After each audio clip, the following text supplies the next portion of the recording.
perintis. Masih banyak belum tentunya. Gitu. Yang sudah pasti cuma satu, Pak Jokowi. Nah, itu kalau Pak Jokowi itu sudah pasti arahnya kemana kita bisa ukur. Yang lainnya kita nggak bisa ukur, Pak.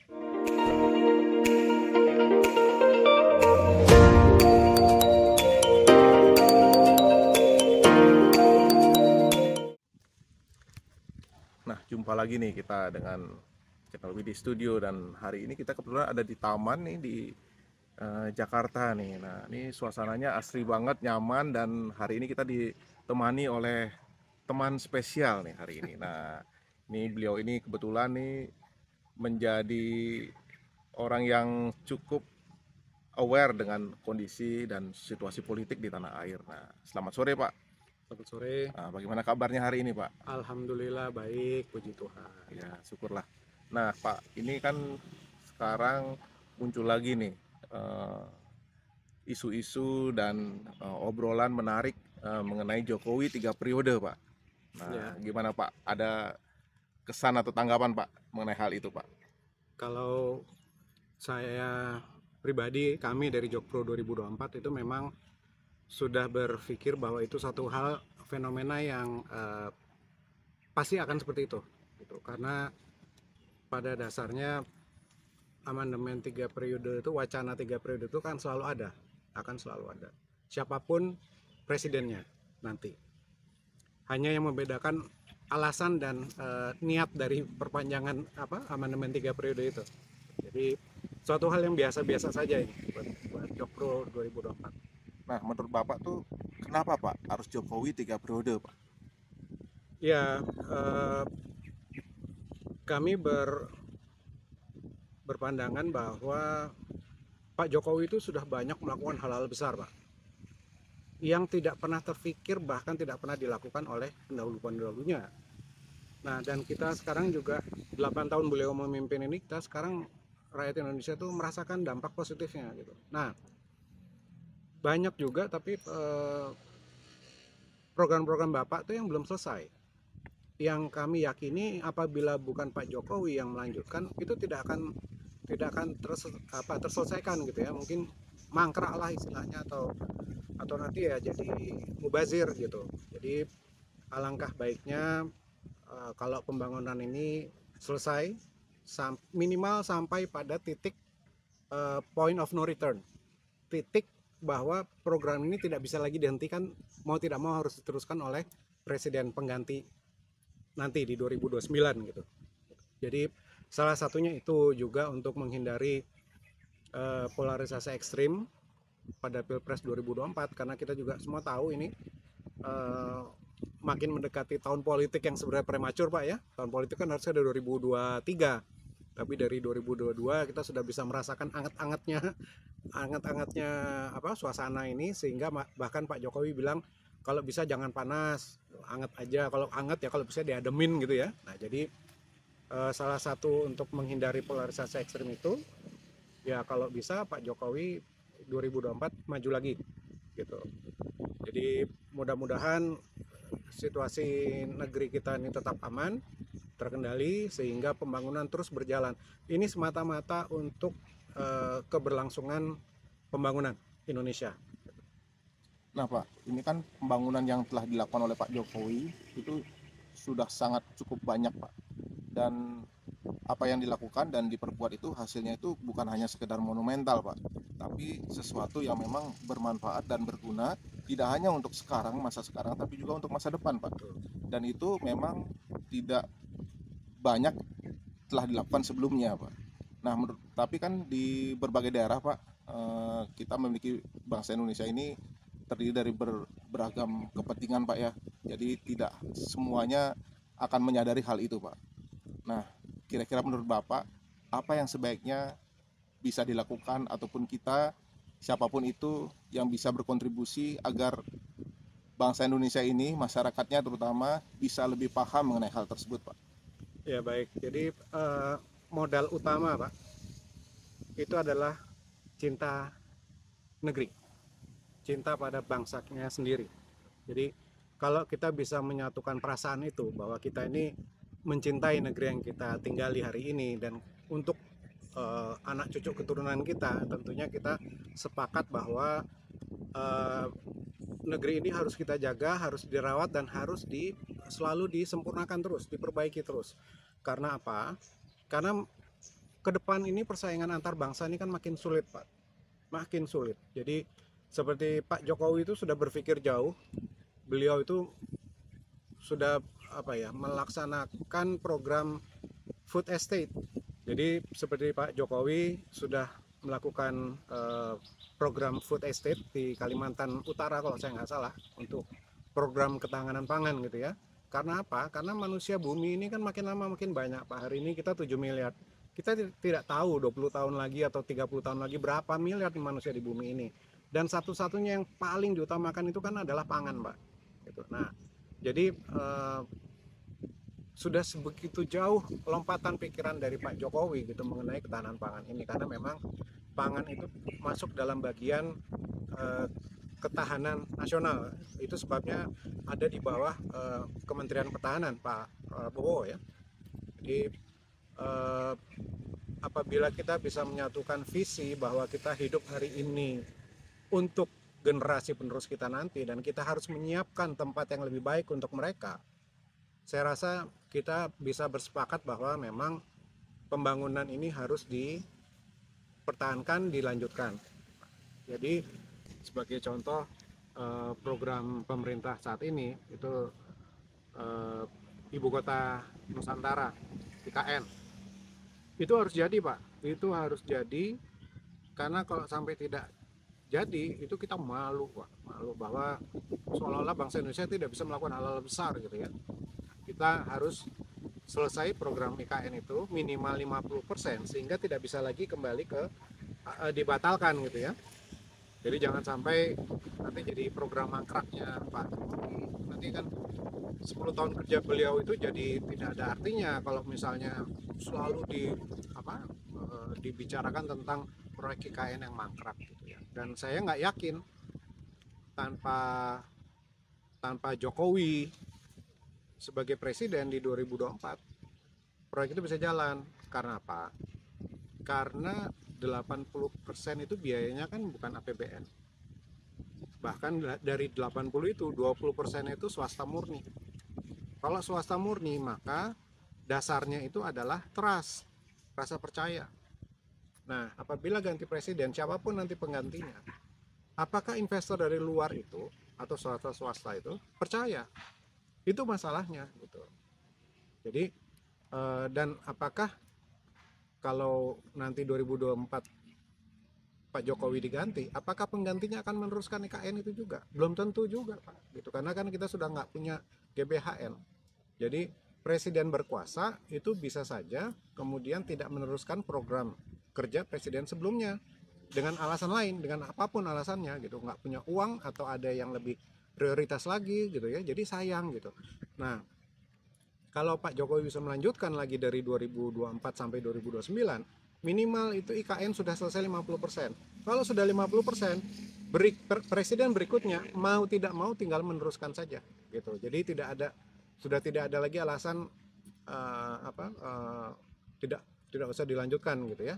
Nggak bisa, itu harus tetap jalan. Nah, kalau Indonesia sudah punya ibu kota baru, pindah dari Jakarta ini, maka disitulah kita nih bangsa Indonesia ini mulai peradaban baru, memulai peradaban barunya gitu. Sehingga cita-cita Indonesia Emas 2045 itu akan bisa terwujud. Tapi kalau IKN ini gagal, ibu kota tidak pindah, ya tidak banyak berubah. Gini-gini aja. Nah, satu pertanyaan Pak. Kita kan tahu Pak, bukan hanya di Indonesia saja pindah ibu kota Pak. Banyak negara yang jauh lebih maju dari kita, misalnya seperti Australia, mereka punya ibu kota sendiri yang dibangun setelahnya Pak. Lalu jangankan nggak usah jauh-jauh Pak, negara tetangga kita aja, Malaysia juga membangun ibu kota baru, dan sejak itu pembangunan mereka langsung melesat meningkat Pak. Nah, tadi Bapak nyampaikan takutnya nanti penerus Pak Jokowi atau pengganti Pak Jokowi itu nggak melanjutkan proyek IKN Pak. Ya. Apakah mungkin Pak ada calon presiden ataupun presiden berikutnya yang sebegitu bodohnya Pak? Mungkin saja gitu. Jadi gini, bukan bodoh, Pak, tapi si presiden berikutnya ini tidak mau berjalan di jalur yang sudah disiapkan oleh Pak Jokowi untuk meneruskan programnya, tapi memilih membuat jalur baru karena ingin cari nama misalnya ya. Tidak mau di bawah bayang-bayang besar Presiden Jokowi. Padahal ini kan kerja untuk bangsa, kerja untuk negara. Gitu. Jadi kita tidak pernah tahu isi hati orang seperti apa. Gitu. Tapi beberapa waktu kemarin kan kita tahu ada sebuah provinsi yang gubernurnya melakukan program kerja ABC, kemudian diganti gubernur baru yang sama sekali tidak mau mengerjakan ABC ini gitu. Dia mengerjakannya KLM gitu ya. Yang mana toh akhirnya juga tidak berhasil gitu. Mungkin ya karena memang dia tidak mau di bawah bayang-bayang gubernur sebelumnya gitu. Itu salah satu kekhawatiran kita juga, Pak, gitu. Jadi selain dia memang tidak mampu ya, tidak mampu, dia juga mungkin tidak terlalu dipercaya oleh investor asing. Dia juga mungkin yaitu tadi punya arogansi yang tinggi, tidak mau berada di bawah bayang-bayang Joko Widodo, presiden sebelumnya. Lebih baik aku bikin misalnya program lain yang jelas-jelas itu adalah program saya gitu. Tapi apakah itu dibutuhkan oleh rakyat Indonesia? Belum tentu juga gitu. Jadi hanya untuk glorious untuk kemegahan dirinya sendiri gitu. Jadi kita khawatir juga itu dapat yang kayak begitu gitu. Karena begini, Pak, seumpama hari ini saya sudah punya capres untuk menggantikan Pak Jokowi, belum tentu capres saya itu akan menang juga nanti, belum tentu. Kalaupun menang, belum tentu akan meneruskan apa yang Pak Jokowi sudah rintis. Masih banyak belum tentunya gitu. Yang sudah pasti cuma satu, Pak Jokowi. Ya itu kalau Pak Jokowi itu sudah pasti arahnya kemana kita bisa ukur. Yang lainnya kita nggak bisa ukur, Pak. Jadi kenapa harus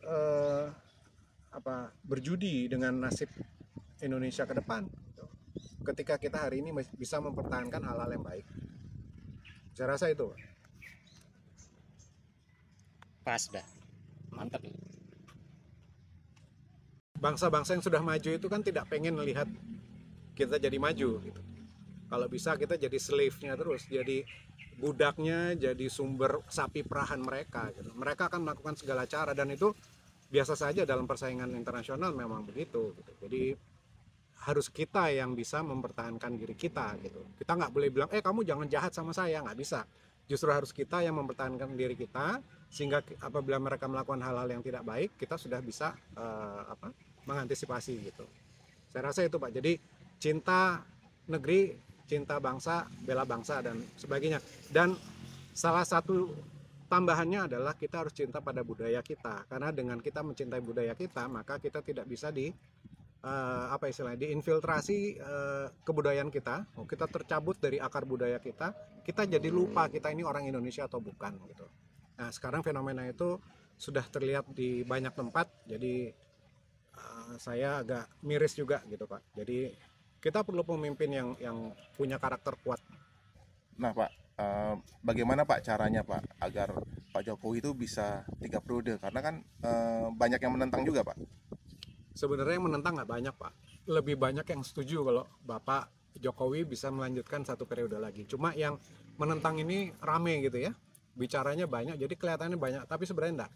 Lebih banyak yang menghendaki Pak Jokowi memimpin 1 periode lagi gitu. Hanya saja mereka diam. Jadi seolah-olah tidak mendukung gitu. Nah, satu-satunya cara supaya Pak Jokowi bisa memimpin Indonesia 1 periode lagi dengan melakukan amandemen Undang-Undang 45 pasal 7.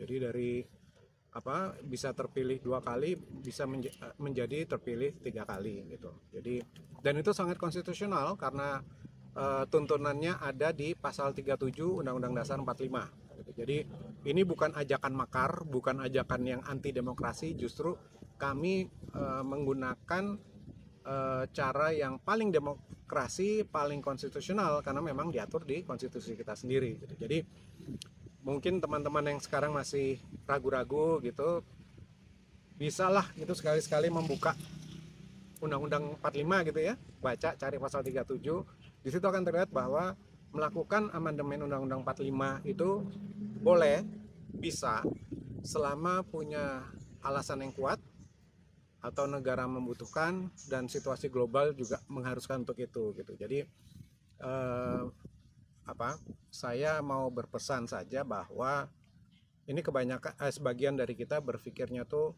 terkotak-kotak gitu. Jadi cara berpikirnya itu kalau lebih dari 2 periode itu sama dengan tidak demokrasi.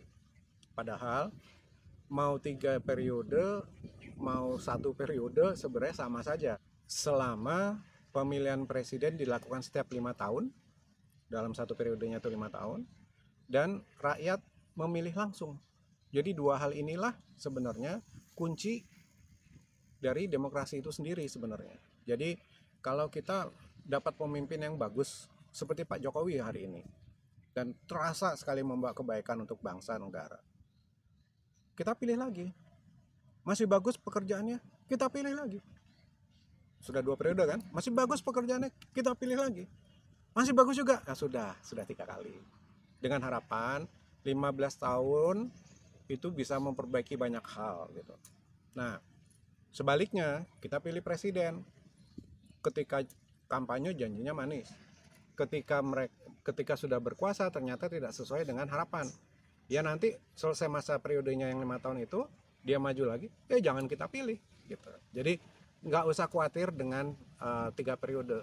Selama dilakukan langsung oleh rakyat dan selama dilakukan setiap 5 tahun, itu sebenarnya tidak berubah, tidak beda sama yang sudah lewat ini, yang sekarang ini 2 periode. Sebenarnya nggak masalah gitu.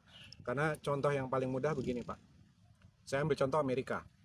Sejak Ronald Reagan, presiden Amerika itu full 2 periode, 2 term, masing-masing 4 tahun. Tapi di 2020 kemarin Donald Trump ketika maju lagi untuk periode keduanya tidak dipilih oleh rakyat Amerika gitu. Sama, Gerald Ford juga hanya 1 kali jadi presiden karena menggantikan Nixon. Kemudian Jimmy Carter juga hanya 1 kali karena dianggap tidak perform. Jadi ketika dia maju lagi untuk periode kedua tidak dipilih. Sesederhana itu saja sebenarnya. Jadi kita nggak usah takut gitu karena kedaulatan itu ada di tangan rakyat, di tangan kita. Saya rasa gitu Pak. Berarti wacana presiden 3 periode itu tidak hanya berlaku untuk Pak Jokowi, Pak ya? Oh enggak Pak, enggak. Jadi karena itu keputusan parlemen, keputusan MPR, ya itu berlaku untuk berikutnya, presiden selanjutnya 3 periode. Tapi ya itu tadi, jika dia kompetensinya bagus, performanya bagus, dipilih lagi. Masih bagus juga dipilih lagi, masih bagus juga dipilih lagi, masih bagus stop 3 kali gitu aja. Tapi kalau dipilih nggak bagus, nanti jangan dipilih lagi, gitu aja, sederhana kok Pak gitu. Nah, contoh ya, bagaimana kok kami ini Jokpro tuh sangat terkesan dengan Pak Jokowi. Kami bukan kultus individu ya, tapi memang kami terkesan dan saya rasa banyak sekali yang terkesan oleh beliau. Beliau tuh sekarang sudah di periode keduanya, sudah 8 tahun memimpin. Harusnya, umumnya orang-orang presiden-presiden lain mungkin udah santai-santai aja. Toh saya tidak akan terpilih lagi. Tapi beliau kerja terus, kerja. Coba bayangkan kemarin tanggal 11 pernikahan anaknya. Tanggal 12-nya beliau sudah terbang ke Belgia. Padahal rangkaian acara pernikahan anaknya itu mungkin dari tanggal 9, 10, 11 Desember, 12 beliau sudah terbang lagi ke Belgia. Untuk siapa? Untuk kita-kita ini. Untuk bangsanya, untuk negaranya. Padahal ya itu tadi, beliau tuh tidak bisa maju lagi kalau menurut konstitusi hari ini. Toh 2024 juga beliau nggak maju lagi kan? Nggak bisa toh. Nah, jadi betapa Pak Jokowi ini orang yang sudah selesai dengan dirinya Pak. Beliau itu seperti mewakafkan waktu hidup untuk negaranya. Jadi kenapa kita tidak support? Karena beliau bekerja untuk kita. Jadi kita harus pandai-pandai mengapresiasi sesuatu yang memang baik dan benar gitu. Jadi jangan hanya atas dasar atas nama demokrasi, tidak boleh gitu. Tidak ada mutlak-mutlakan dalam demokrasi itu karena negara-negara lain juga sudah ada kok yang mengamandemen konstitusinya. Ada negara yang sudah 4 periode, misalnya Syria gitu. Dan apa itu salah? Ya nggak salah, kan mereka harus menjaga dirinya sendiri dari persaingan antar bangsa itu nanti gitu, yang makin berat ini gitu. Jadi itu sebagian dari alasan kami ingin melakukan menyampaikan aspirasi ke parlemen untuk merubah pasal 7 Undang-Undang Dasar 45 dari 2 periode menjadi 3 periode. Oke, baik Pak. Terima kasih nih atas pencerahannya. Kita berdoa selalu semoga bangsa Indonesia ini selalu dilindungi dan masa depan bangsa ini selalu cerah, Pak. Amin. Terima kasih, Pak. Ya, sampai jumpa.